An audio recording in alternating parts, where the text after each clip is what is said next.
I gained a ton of weight. At my heaviest, I was sitting at close to 300 pounds.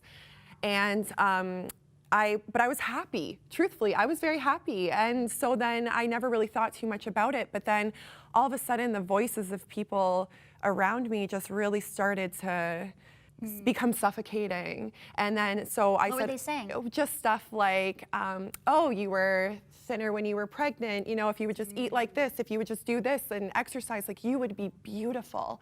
And that was the insult that just like really struck me, because it's like, okay, if I'm not beautiful at this, you know, what can I do? So then it became, you know, I lost the first 50 pounds really healthily. I took really good care of myself, and then all of a sudden you get to that goal weight and I couldn't stop.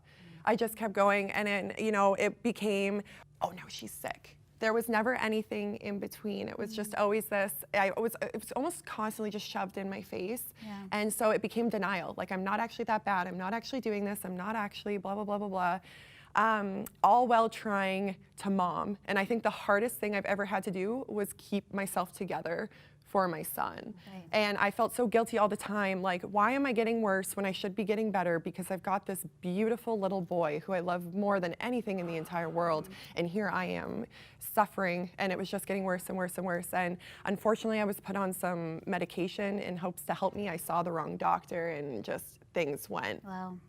And altogether, I had lost, I think, close to 150 pounds within the year. And it got to the point where doctors were like physically begging me to seek that treatment, but I didn't want it, because for the first time, I was the skinny friend. I was the beautiful friend. I had finally hit that mark of, you know, society standards of beautiful. Right. And that's where I wanted to stay. And it just became this battle between me and the scale every single day. Like, I would get up right when my feet would hit the floor, I'm weighing myself. Okay, so I have put on half a pound. Okay, well then, you know what? That 500 calories that we were eating a day, that's now 150. So I have been blessed with a husband who sees me for who I am and just furiously loves me for it. And I have been so blessed. At my highest weight, you know, he never once, you know, and the worst of the worst, never once looked at me and was like, and he would be the person that you would expect to have an opinion on that. But no, you know what? He was very encouraging, and he loved me through it. And he sat me down, actually, and he goes, Nicole, like, I can't watch this anymore. It kicked me right into treatment, and God has had such a crazy hand even in this experience too. And I look back and so bitter at him, thinking, you know, you point the blame game, and when you're hurting, you're hurting. And I think the other thing too is that people think, like, when you're in the midst of an eating disorder, you don't realize the tornado that you've become. You don't realize the destruction that you've left. You're all like this. Everybody's like, a tornado. Absolutely resonates. And it's the hardest thing to watch, because all of a sudden you're walking and everything is going by so fast around you, and then you stop and you turn around and you're like, what happened? Did I create that mess? Is this me? Is this me? You know what? God knew where I needed to be in that moment, and he, instead of putting me in that treatment, it wasn't a good experience for me. Unfortunately, I needed to be kicked in a different way, you know? And so I was very lucky. God sent me my daughter.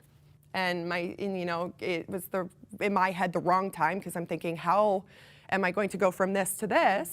And the walk of eating disorders and pregnancy, that's a whole other issue. God really just grabbed me by the head, and he goes, not only am I going to give you the blessing of a life, I'm going to give you a daughter. So when you look at that daughter every single day, you look in those eyes and you want to be a better example. You want to love yourself so she learns to love herself. Because if I have to watch my daughter go through what I know my mom has watched me go through, like, that makes me feel ill, just because it was really hard for everyone, like really hard.